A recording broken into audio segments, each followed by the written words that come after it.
Hello, everyone, and thank you for tuning in today. It is such a pleasure to be back behind the microphone. I am Tom, and sitting right across from me, looking very ready to dive into today's topic, is Ria. How are you doing today, Ria? I am doing fantastic, Tom. Honestly, I have been looking forward to this conversation all week. The topic we have chosen for today is something that I know frustrates so many of our listeners.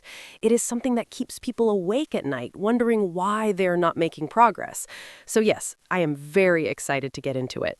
You are absolutely right. Today, we're going to talk about a radical idea. It might sound a little crazy to some of you at first. We're going to argue that listening is actually the only skill you need to become fluent in English. That is a bold statement, Tom. I can already hear some of our listeners saying, wait a minute, what about grammar books? What about vocabulary lists? What about speaking practice? Are you telling me I can just listen and magically become fluent? Well, not magically, but naturally. Think about it, Ria. When you were a baby, did your parents hand you a textbook? Did they make you memorize the difference between the past simple and the present perfect tense before you were allowed to say your first word? That is a funny image. No, of course not. That would be ridiculous. I just listened. I listened to my mom, my dad, the television, the people in the grocery store. I was surrounded by the language for years before I could even string a proper sentence together. Exactly. That's the natural order of things. But for some reason, when we become adults, we try to reverse the process. We try to speak before we've really heard enough. We try to output before we've had enough input. And that's where the anxiety comes from. That's where the stuttering comes from. We're trying to build a house without having the bricks. I love that analogy. The bricks are the words and phrases we absorb through listening. If you do not have the bricks, you cannot build the walls, no matter how hard you try. But Tom, tell me this. If listening is so important, why do schools spend so much time on grammar drills and filling in the blanks? That's the million-dollar question. I think it's because grammar is easy to test. You can give a student a grade on a grammar test. It's tangible. But listening, real deep acquisition of a language, that's a messy, slow, invisible process. You can't easily measure it on a Tuesday afternoon quiz. But just because it's hard to measure doesn't mean it's not happening. In fact, it's the only way it happens. I remember when I was learning Spanish in high school. I could pass every test, I could conjugate every verb, but the moment I met a real person from Spain, I froze. I couldn't understand a word they were saying because I had never actually practiced real listening. I had only practiced analyzing the language like a math problem. That's heartbreaking, isn't it? To spend years studying and then realize you can't actually communicate? It's because you were studying the language, not acquiring it. When you listen to a podcast like this, or watch a movie, or listen to a story, your brain is doing something amazing. It's subconsciously picking up patterns. You're not thinking about the rule, you're just getting a feeling for what sounds right. It's about intuition. You know, sometimes I correct a friend's English and they ask me why it's wrong. And honestly, half the time, I can't explain the grammar rule. I just say, I don't know, it just sounds weird. That's the power of listening, right? You develop that gut feeling. Precisely. That gut feeling is fluency. Fluency isn't knowing the rules, it's knowing what sounds right without having to think about it. And the only way to get that feeling is to flood your brain with correct English. You need to wash your brain in the language. Before we go deeper into how to actually do this effectively, I think we should pause for a moment. We have used some interesting words in this first part of our conversation. Let's make sure everyone is following along. Great idea. Let's look at 3 words we just used that might be a little tricky.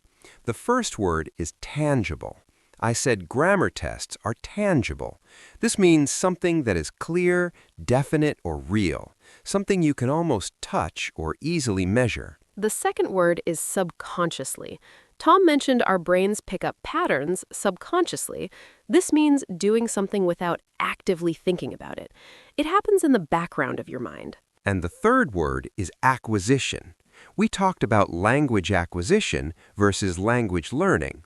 Acquisition is the process of learning a skill naturally and gradually, usually without conscious effort, just like a child learns to speak. So here is a question for our listeners. I want you to think about this as you listen. Do you feel like you are forcing your English, or are you letting your brain acquire it naturally? Think about whether your study routine is stressful or if it feels natural. That is a very important question to ask yourself. If it feels painful, you are probably doing it wrong. Now, let's get back to the method. If listening is the key, does that mean we can just listen to anything? Can I just turn on a specialized lecture about nuclear physics and become fluent? I'm going to guess the answer is no. If I listened to nuclear physics in Japanese right now, I would just fall asleep. It would just be noise. Right. It has to be what linguists call comprehensible input. That is a fancy term, but it just means you need to understand most of what is being said. If you understand about 70 or 80%, your brain can figure out the rest from the context. That's the sweet spot. That's where the magic happens. So you need to find content that is just a little bit above your current level. Not too easy, because then you get bored and don't learn anything new, but not too hard or you get frustrated and quit. It's like the Goldilocks zone. Exactly. And this is where emotion comes in. We promised to talk about emotion. You see, the brain ignores boring things. It's a survival mechanism. If something is boring, your brain says, "This is not important, delete it." But if something is funny or sad or shocking, your brain says, "Whoa, pay attention, remember this." That is so true. I can remember the lyrics to songs I listened to 10 years ago because they made me feel something. But I cannot remember the vocabulary list I studied last week because it was just a dry list of words on a piece of paper. So, the secret isn't just listening. It's listening to things that you genuinely enjoy. If you love cooking, listen to podcasts about cooking in English. If you love thrillers, listen to audiobooks about crime and mystery. When you're interested in the message, you forget that you're listening to a foreign language. You get lost in the story. I think that's the state of flow we're all looking for. When the language becomes transparent, you are looking through the language to see the meaning. You know, Tom, a lot of people tell me they feel guilty when they're just listening. They feel like they're being lazy. They think that if they're not writing essays or speaking to a tutor, they're not working hard enough. We need to redefine what hard work means in language learning. Listening is not passive, it's active. Your brain is firing millions of neurons to decode sounds, parse sentences, and connect meanings. Just because your mouth isn't moving doesn't mean your brain isn't working out. It's like charging a battery. You cannot use the phone while the battery is empty. You have to let it charge. Listening is charging your battery. And eventually, that battery gets full, right? And the energy has to go somewhere. Yes, eventually speech will just spill out of you. It's inevitable. If you listen enough, the words will start to come. You won't have to translate in your head from your native language. You'll just open your mouth and English will come out because you've heard that specific phrase 1,000 times before. You own it now. I have experienced those small moments of victory. You know, you're in the shower or driving a car, and suddenly a full English sentence just pops into your head. You didn't construct it, it just appeared. It's such a weird but wonderful feeling. It feels like magic, but it's just biology. It's your brain doing what it was designed to do. But you have to trust the process. That's the hardest part for adults. We're impatient. We want results yesterday. We want to be fluent in 3 months. But nature does not rush. A tree does not rush to grow, but it still reaches the sky. That is beautiful, Tom. Nature does not rush. We need to be kinder to ourselves. We need to stop beating ourselves up every time we make a grammar mistake and start celebrating every time we understand a new sentence or a new joke. Absolutely. The focus should always be on comprehension. If you can understand, you're winning. Speaking will follow. Speaking is the result of listening. You cannot have the fruit without the roots. Listening is the roots. Before we move on to how to handle the fear of speaking when the time finally comes, let's take another little break to review some of the vocabulary we have used in this section. We have had some good ones here, too. We certainly have. Let's look at 3 more words. The first one is inevitable. I said that speaking is inevitable if you listen enough. This means something that is certain to happen. It cannot be avoided. It is going to happen no matter what. The second word is parse. Tom mentioned our brains parse sentences. To parse means to analyze a sentence into its parts to understand the structure and meaning. It is what your brain does to make sense of a stream of sounds. And the third word is transparent. Ria said the language becomes transparent. Usually, this means you can see through something, like glass. In this context, it means the language itself becomes invisible because you are so focused on the meaning and the story. You don't notice the words, you just see the image in your mind. So here is my question for you for this section. Can you recall a moment where you were listening to something in English, maybe a movie or a song, and you forgot you were listening to a foreign language? You were just enjoying it? That is the feeling of the language becoming transparent. If you've had that feeling, even for a second, you are on the right path. Now, Ria, I want to address the elephant in the room. Even if someone listens for 1,000 hours, eventually they have to open their mouth, and that is scary. Fear is a huge barrier. Oh, it is the biggest barrier. I know people who can understand perfectly, but the moment they have to speak, they turn red, their heart starts racing, and they go silent. They are terrified of making a mistake. They're terrified of looking stupid. This fear often comes from school. In school, mistakes were bad. Red ink was bad. But in the real world, mistakes are just data. They're just feedback. If you say something wrong and someone looks confused, you know you need to adjust. That's it. It's not a moral failing. I think we also compare ourselves to native speakers too much. We think, oh, my accent isn't perfect, or I stumbled over that word. But honestly, when I speak to someone learning my native language, I'm just impressed they're trying.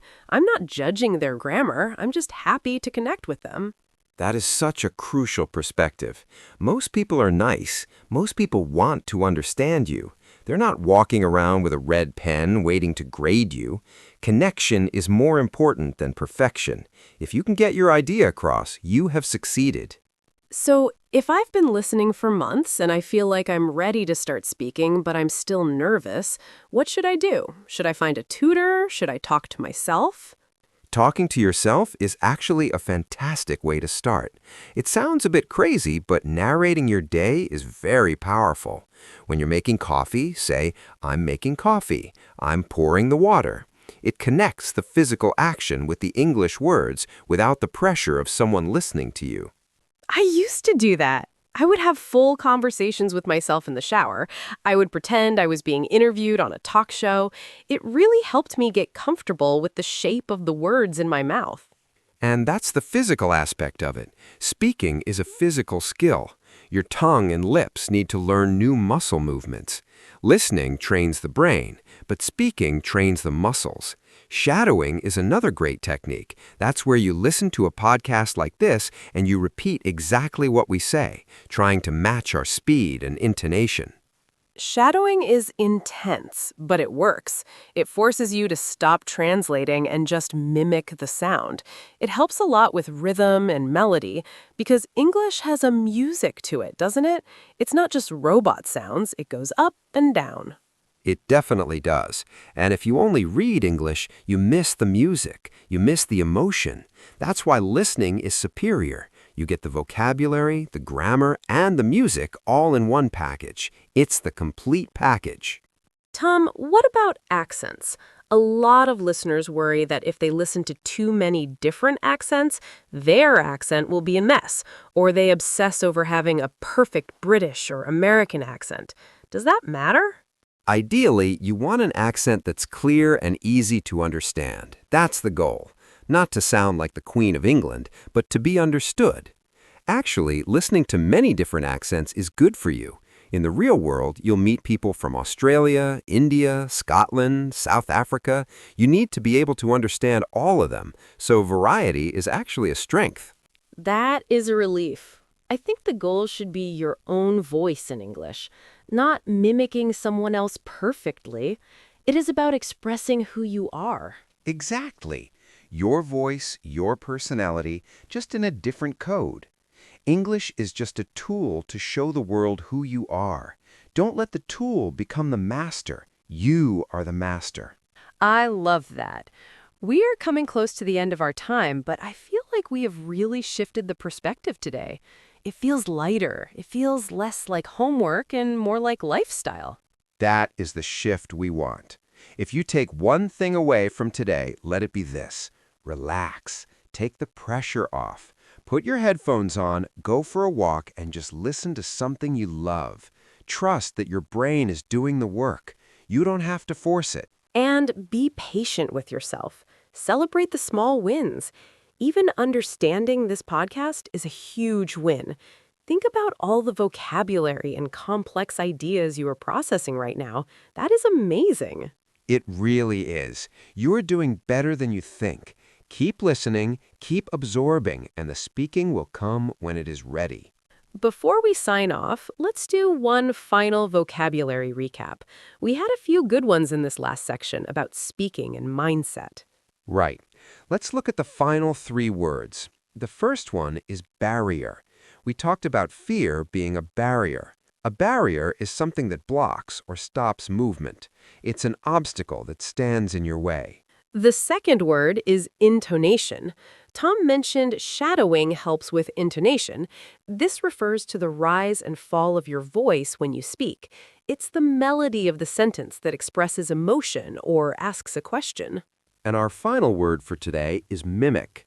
Tom talked about mimicking the sound. To mimic means to copy or imitate someone or something, usually to learn or to be funny. In language learning, mimicking is a powerful tool. So my final question for you today is this. What is one barrier you have faced in your English journey? Is it fear? Is it lack of time? Or is it simply that you have been using boring materials? Identify that barrier so you can break it down. Thank you so much for joining us on Real English Voices today. We hope this conversation has given you a new sense of freedom and motivation. It certainly has for me. Thank you for listening, everyone. Remember, your ears are the gateway to your voice. Keep listening. Until next time, keep those headphones on and keep learning. Goodbye. Goodbye.